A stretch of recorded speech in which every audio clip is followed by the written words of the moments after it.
Kasus pembunuhan sadis pasangan suami istri di Desa Ngantru, Kecamatan Ngantru, secara tidak langsung menimbulkan berbagai dampak. Salah satunya, dampak sosial. Tak hanya bagi korban maupun keluarga korban, namun juga bagi pelaku dan keluarga pelaku. Kali ini tim Radar Tulung Agung mengunjungi pengamat sosial untuk mendapatkan penjelasan mengenai sebab-sebab dan dampak sosial yang bisa muncul dari kasus pembunuhan tersebut.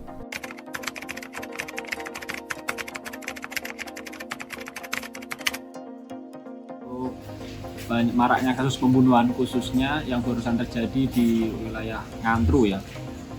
Seseorang itu melakukan pembunuhan ini biasanya karena hal yang terakhir dilakukan. Nah, kenapa orang itu kok melakukan pembunuhan? Itu biasanya memang dipengaruhi beberapa faktor.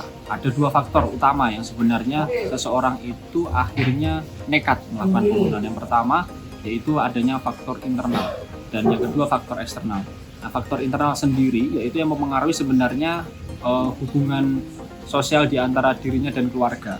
Lalu juga tingkat kecerdasan yang dialaminya. Lalu juga faktor penerimaan, kemampuan dalam sosial interaksi yang ada di dalam lingkungan keluarga tersebut akhirnya terinternalisasi di dalam dirinya sendiri dan itu termanifestasi ya dalam kesehariannya. Yang kedua karena faktor eksternal yaitu hubungan sosial antara dia dan lingkungan.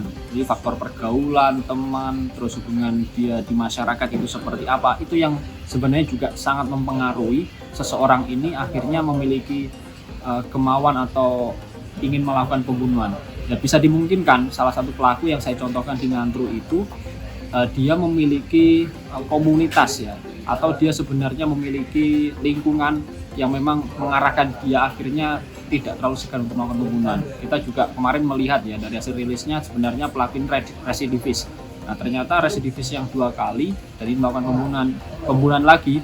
Nah, sebenarnya itu bukan suatu hal yang baru bagi seseorang itu atau pelaku itu melakukan kejahatan, yaitu melakukan kejahatan pembunuhan itu mungkin yang baru, tapi untuk melakukan kejahatan yang berikutnya itu bukan hal yang baru karena memang dia secara faktor eksternal yang saya sebutkan di awal tadi sudah memiliki, saya duga memiliki lingkungan yang memang mengarah ke hal yang negatif tersebut daripada faktor lingkungan yang mengarahkan dia untuk hal yang positif.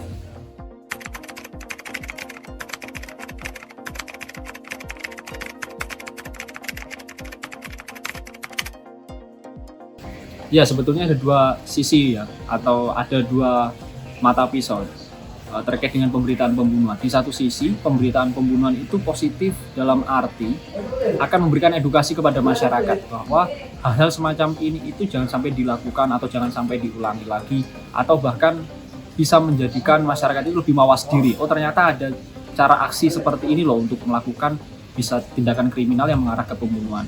Tapi di sisi lain, pemberitaan yang terlalu vulgar atau pemberitaan yang terlalu intens terkait dengan kasus pembunuhan, bahkan bisa melakukan pemberitaan seperti kronologisnya sampai dengan mendalam mungkin. Nah, itu bisa juga menimbulkan efek sisi negatifnya, yaitu itu menjadi inspirasi bagi seseorang mungkin yang sebenarnya dia tidak ingin melakukan tindakan kejahatan, tapi karena mengetahui atau memiliki mendapat contoh, akhirnya dia meniru apa yang dilakukan si pelaku tersebut.